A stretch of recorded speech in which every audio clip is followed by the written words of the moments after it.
pull the sword from the stone. Yes. So I think when you picture Arthurian legend, one of the biggest visual images you probably have in your head is Arthur pulling the sword from the stone. It has led to so many different iterations, adaptations, beautiful artwork. It's a really profound image of someone not knowing what their destiny is and finding out in a sort of innovative way. Interestingly, in the legends of King Arthur, there are in fact two different swords. So a lot of people, when they hear sword in the stone, are thinking of the sword Excalibur. No, I think Excalibur comes from the lake with the lady of the lake, right? Arthur did have a sword called Excalibur given to him by the lady in the lake, but the sword from the stone was not Excalibur. That was a different sword. They do become conflated in some legends, but originally two different swords. The sword from the stone specifically is a sword that will tell the people of Britain who the next king should be. So in the Chronicles, Uther Pendragon, Arthur's father, has been killed by the Saxons, and there's a question of who's going to be king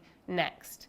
Now, Arthur is Uther Pendragon's son, but was squirreled away by Merlin to keep him safe as the rightful heir. So Arthur is growing up unaware that he is the son of Igraine and Uther Pendragon. He is a squire to a knight called Sir Kay and his father, Sir Hector. According to the stories, Merlin, once Uther has died, says, right, we need to establish the next heir to the throne. And he produces a sword in a stone. And where this sword came from is shrouded in mystery. It just sort of appears. Perhaps Merlin put the sword in, we don't know. But Merlin says whoever pulls the sword from the stone will be the right king of England. Arthur goes along with Kay and Hector. He sees that Kay, his brother who he's squire to, doesn't have a sword, so he goes to get him one. He picks up the one from the stone, not having any idea about this story. He's a young boy, he's not heard any of the stories. Takes the sword to Kay, and everyone's like, hang on a minute, Arthur, where did you get this sword from? Do you know what this means? And he's like, oh, I just got it from that stone over there. They get him to take it back, pull it out again, and of course this means that Arthur is rightful king. And in Geoffrey of Monmouth, the description straight after this is immediately of what a wonderful king Arthur was. So generous, so great. I mean, I know we're all doing this, so we might as well just admit it to the camera right now.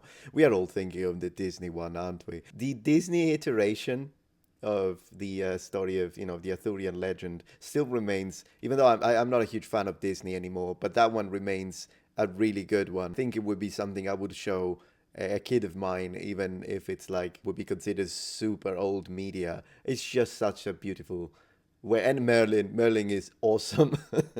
Such a great leader and fighter. So right from the moment he pulls the sword from the stone, his sort of kingship career begins. Next question. What's the most famous King Arthur story? Depends on who you ask. I think there's a few candidates to answer this question.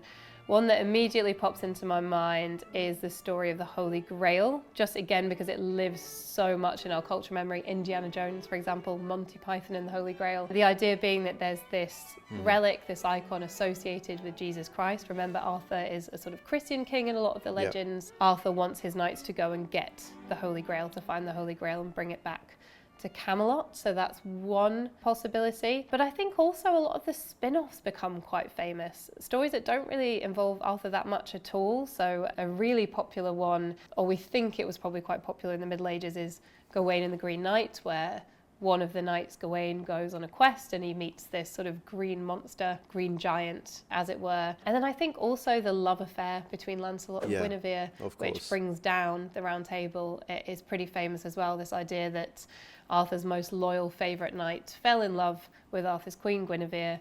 They fell in love, and when that relationship was discovered, the Round Table starts to fall. But I mean, they're all great stories. So many possibilities. If you were to ask me what's my favourite King Arthur story, it's actually one written by a woman. So usually Arthurian legends are written by male writers or anonymous or transmit orally. But there was a French writer called Marie de France, who wrote a number of different sort of kind of fables. And one of them is set in the Arthurian court of Camelot. In her story, Arthur doesn't come across well at all. Her story is called Landval. It's about one of Arthur's knights who's come across from a different country, sort of a stranger in a strange land. And Arthur sort of forgets about him. He forgets to give him any money or look after him All the other knights are a bit jealous of Lamval, and this kind of leads on to great things for Lamval. Lamval meets a beautiful fairy woman, and she takes him under her wing, and Lamval goes on to have a completely different story. But I like this version because it's a different kind of Arthur to the one we normally see. Arthur's well-meaning, but he's neglectful. And I also think there's a very interesting representation of Guinevere in this story. So usually Guinevere is sort of a very pure, good, beautiful woman, doesn't get a lot of airtime unless she's kind of being abducted and rescued. In Marie's story, she's quite petty and jealous, and she sort of turns the narrative in that way. So I think it's an interesting story because we would expect perhaps Marie to make Guinevere a bit of a heroine, but she kind of does the opposite. Wow. Next question. Yeah, that could be. Okay, so I didn't read that, but it could be interesting to read it just to see how, because of how she explained it. Very interesting.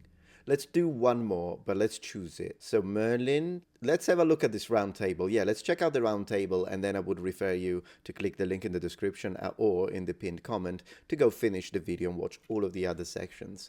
Let's check it out. What was King Arthur's round table? So the round table, again, is one of those really visual elements of the King Arthur legends. Look at the colours. In most retellings, we'll get some nod to the round table. Yep. Originally, it seems to have been part of the sort of oral storytelling tradition around King Arthur. And in its first iterations, it's actually Arthur's dad, Uther Pendragon, that sets up the round table, although Arthur keeps it around. In later legends, it becomes associated exclusively with Arthur. Arthur is the one who sets up the round table. So what is it? Well, it does what it says on the tin. It's a round table.